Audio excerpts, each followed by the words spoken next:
आप हमारे व्यूअर्स को ये समझाइए, क्योंकि आपने हर एक चीज़, हर एक गणित कैलकुलेशन यहाँ पे समझा दिया स्टेप अप का। अब वो कौन सा कैलकुलेशन है, या फिर वो कहें कौन सी वो गलतियाँ हैं जब स्टेप अप करते समय एक जो निवेशक है, या फिर कहें कि एक जो नया निवेशक है, वो किस तरह की गलतियाँ करता है और ऐसी गलतियों से कैसे बचना चाहिए? पहली गलती तो हमने हर्ष भाई जो शुरू के प्रोग्राम के शुरू में डिस्कस की कि निवेशकों को ये जानना बहुत जरूरी कि मैं स्टेप अप की जब बात कर रहा हूँ तो वो स्टेप अप परसेंटेज टर्म में है या अमाउंट की शेप में है। जैसा हमने एक एग्जांपल दिया कि 10,000 की सिप अगर आप शुरू कर रहे हैं, करते करते वो लाखों में चली जाएगी। और वही 10,000 की सिप यदि आप ये सोचते हैं कि मुझे 10% स्टेप अप करना है, बट ये 10% मेरा लीनियर है, विच मीन्स कि वो 1,000 रुपये मैं पहले साल करूंगा तो 11,000 हो जाएगा, दूसरे साल वो 12,000 करूंगा, तो इसकी समझ होना बहुत जरूरी है।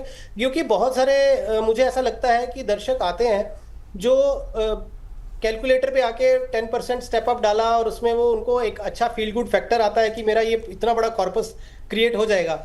बट आपको ये कैलकुलेटर्स अंदर की पूरी कैलकुलेशन नहीं देंगे कि आपकी सिप अमाउंट किस तरीके से बढ़ती जा रही है। और मैं आपको वापस ये आपके दर्शकों के बेनिफिट के लिए रिपीट कर लूं कि मान लीजिए अगर कोई 5,000 की सिप शुरू करते हैं और उनको जैसे 10 साल हो जाएंगे तो वो 5,000 की सिप जो है वो 11,790 हो जाएगी, और 15 साल में वो 18,987 की हो जाएगी, और 20वें साल में वही 5,000 का जो सिप है आपका वो स्टेप अप होते होते होते आपकी लाइबिलिटी या आपकी मतलब कंपल्शन होगी कि आपको 30,580 की सिप चलानी है। और वैसे ही जैसे 10,000 की भी अगर मैं बात करता हूं तो आपका 10 साल में वो 23,579, फिर आपका 15 साल में 37,975, और 20वें साल में आपका वो 61,000 का सिप होगा। तो ये आप जरूर ध्यान रखें कि जब आप सिप बढ़ाते हैं, सब निवेशकों से हमारी यही रिक्वेस्ट है कि आप ये जरूर देखिए कि मेरा वो जो सिप अमाउंट किस तरीके से बढ़ रहा है, ताकि मैं जो सोच रहा हूं और जो मैं कर रहा हूं जी, उस वो अलाइंड है कि नहीं है, वो एक बिल्कुल बहुत सर। जरूरी है। और दूसरा, स्टेप अप सिर्फ जोश में आके मत करिए कि आपके कैश फ्लोज को वो हिला दे, तो वो भी नहीं होना चाहिए जो हमने बोला। और तीसरा ये है कि अंडर इन्वेस्टिंग भी नहीं होनी चाहिए कि पता चला कि आप ज्यादा मात्रा में स्टेप अप कर सकते थे बट आपने बहुत अंडर इन्वेस्ट कर दिया। तो ये तीनों तरह से आपको देखना जरूरी है कि मुझे किस तरह स्टेप अप करना चाहिए। ठीक है सर। रितेश जी जो हैं, एक उन्होंने हमें सवाल भेजा है, कहते हैं हमारे सवाल क्यों नहीं ले रहे आप? बिल्कुल लेंगे सर। इनका ये कहना है कि भारत में रिट्स और इनविट्स का काफ़ी फ्यूचर देखने को, आपके हिसाब से क्या फ्यूचर देखने को मिल रहा है, क्योंकि इन दोनों में म्यूचुअल फंड्स और एफआई काफ़ी इन्वेस्ट कर रहे हैं। रितेश जी, बहुत अच्छा एक एसेट क्लास है ये।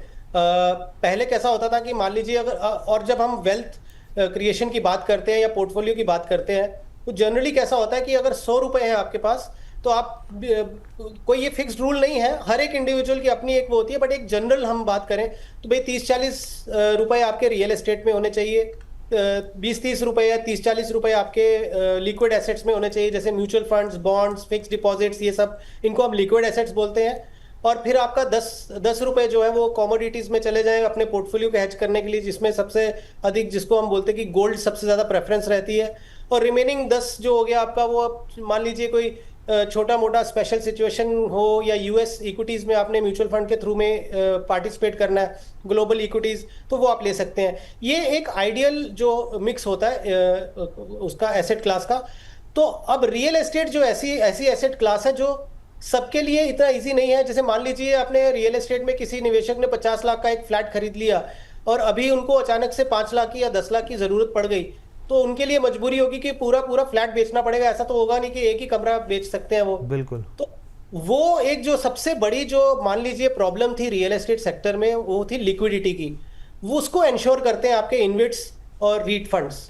तो उसमें कैसा है कि आपने अगर इसको इन्वेस्ट कर दिया और ये क्योंकि लिस्टेड होते हैं तो आप इसमें पार्शली भी आप एग्जिट ले सकते हैं। मान लीजिए 50 लाख का आपने रीट ले लिया या इनविट ले लिया और आपको 5 लाख की जरूरत पड़ी, तो वहां आपको पूरा 50 को बेचने की जरूरत नहीं है, आप 5 लाख का बेच दीजिए। प्लस डिविडेंड यील्ड भी इनकी अच्छी होती है रितेश भाई, तो हर्ष भाई, तो आप अगेन अगर देखेंगे कि कोई फ्लैट या जनरली रियल एस्टेट देखेंगे इंडिया में, जो डिविडेंड यील्ड है या रेंटल यील्ड है वो 2.5-3% की है। वो कोई बहुत एनकरेजिंग नहीं है। तो इससे अच्छा है कि तो सेविंग्स अकाउंट में पैसा डाल रहा हूँ। तो ठीक। वैसे केस में जिनको रियल एस्टेट का शौक है या हार्ड एसेट्स का शौक है एज एन इन्वेस्टर, लेकिन उनको रेंटल यील्ड या उनको डिविडेंड यील्ड अधिक चाहिए, तो इनविट और रीट के थ्रू जाएंगे तो ज्यादा बेहतर रहेगा। चलिए ठीक है सर, जैसे कि आपने बताया कि अगर हार्ड इन्वेस्टर हैं तो ये दोनों ऑप्शन आपके लिए ठीक है। सर वैसे तो आपने बता दिया था कि स्टेप अप करने का कोई वो नहीं है, बाउंडेशन नहीं है, म्यूचुअल फंड आपको अलाउ करता है, फ्लेक्सिबिलिटी है पूरी पूरी। सर मैं एक बार और चाहूँगी आप हमारे व्यूअर्स को बता दें कि स्टेप अप सिप में कोई भी चेंजेस करने के लिए या फिर इसको रोकने के लिए कोई मुश्किल आ सकती है या फिर एक आसान प्रोसीजर है? देखिए, प्रोसीजर बहुत आसान है। अगर जो लोग खुद से करते हैं, जो भी फिनटेक प्लेटफॉर्म्स यूज करते हैं, उसमें सिप सेक्शन में जाएंगे तो मॉडिफिकेशन, सिप मॉडिफिकेशन का एक रहता है, प्रावधान रहता है, तो खुद से वहां से कर सकते हैं।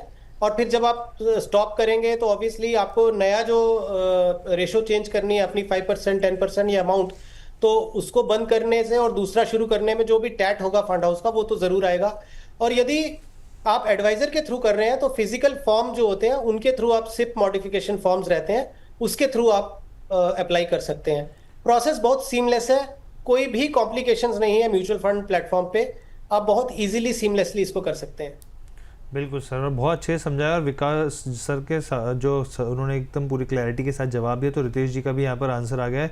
विकास सर ने मेरा पूरा डाउट क्लियर कर दिया, बहुत बहुत धन्यवाद, थैंक्स। धन्यवाद हर्ष भाई। Ji sir. Sir thank you so much sir, आप हमारे साथ जुड़े और आपने तमाम तरीके की जो भी कन्फ्यूजन थे स्टेप अप को लेकर बहुत अच्छे से, बहुत बारीकी से, बहुत आसान भाषा में हर एक चीज़ को समझाया सर। बहुत मज़ा आया आपके साथ शो करके और उम्मीद करते हैं आगे भी आप हमारे साथ जुड़ेंगे और इसी तरह की तमाम जानकारियाँ हमारे व्यूअर्स के लिए एकदम वैल्यूएबल जानकारियाँ लेकर आएंगे सर। धन्यवाद sir. Thank you Harsh and thank you Divya ji, आपने शो पे बुलाने के लिए, और आपके जो टेक्निकल टीम है उनको भी मेरी तरफ से बहुत बहुत धन्यवाद। बिल्कुल सर, हमने सर मैसेज कन्वे कर देता हूँ मैं राजीव जी और टीम को पूरे की आप थैंक्स बोल रहे हैं sir. Thank you so much sir. Thank you. चलिए एक बार मैं आपके लिए सम अप कर देती हूँ जो कुछ भी आज के शो में 4 से 5 के सिप की टिप में एक आपके लिए एक सार निकल कर आया है कि स्टेप अप करते टाइम क्या कुछ कर सकते हैं। पहली बात तो स्टेप अप महंगाई को देखते हुए काफ़ी अच्छा ऑप्शन है, महंगाई को ये मात देता है। इसके अलावा अगर आप यंग हैं, यंग एज में स्टेप अप कर रहे हैं तो ये आपके लिए बहुत ही ज़्यादा फायदेमंद है। आपका अच्छा खासा कॉर्पस जो है इकट्ठा हो जाएगा अगर आप समय से इसे कर रहे हैं। लेकिन स्टेप अप जो है कैश फ्लो के हिसाब से करें, अपने ऊपर बोझ डाल के स्टेप अप करने की ज़रूरत नहीं है। अपने एक्स्ट्रा खर्चों को मैनेज करें, उन्हें कम करें, तब ही स्टेप अप में जो है निवेश करें। साथ ही टैक्स सेविंग की अगर बात करें तो स्टेप अप अगर ELSS आप चूज़ करते हैं फंड, तभी आप कैश टैक्स में जो है सेविंग कर पाएंगे। कोई प्रोसेसिंग फीस नहीं है स्टेप अप कराने की, कोई एक्स्ट्रा पैसा आपको नहीं देना पड़ेगा, आप आराम से ये प्रोसीजर कर सकते हैं। इसी के साथ लॉन्ग टर्म वालों के लिए अच्छा ऑप्शन है। साथ ही में कितनी भी बार स्टेप अप आप कर सकते हैं, म्यूचुअल फंड इसको लेके एकदम फ्लेक्सिबल है। बिल्कुल यहाँ पर, और बहुत अच्छे से समाप्त कर दिया दिव्या आपने, हर एक सवाल का जवाब आपने भी शॉर्ट में बता दिया हमारे व्यूअर्स को। तो देखा आपने, स्टेप अप सिप एक स्मार्ट तरीका है निवेश में अनुशासन बनाए रखने का और साथ में कॉर्पस को तेज़ी से बढ़ाने का। खास तौर पर युवाओं और सैलरीड प्रोफेशनल्स के लिए ये एक रणनीति बेहद कारगर साबित हो सकती है। जी, और अगर आपने अभी तक सिप शुरू नहीं की है तो स्टेप अप सिप से ही शुरुआत कर लीजिए। छोटे कदम जो बड़ा फर्क लाते हैं आपको ज़रूर महसूस होगा। पूरा शो कैसा लगा हमें बताइएगा ज़रूर कमेंट करके। बहुत बहुत धन्यवाद।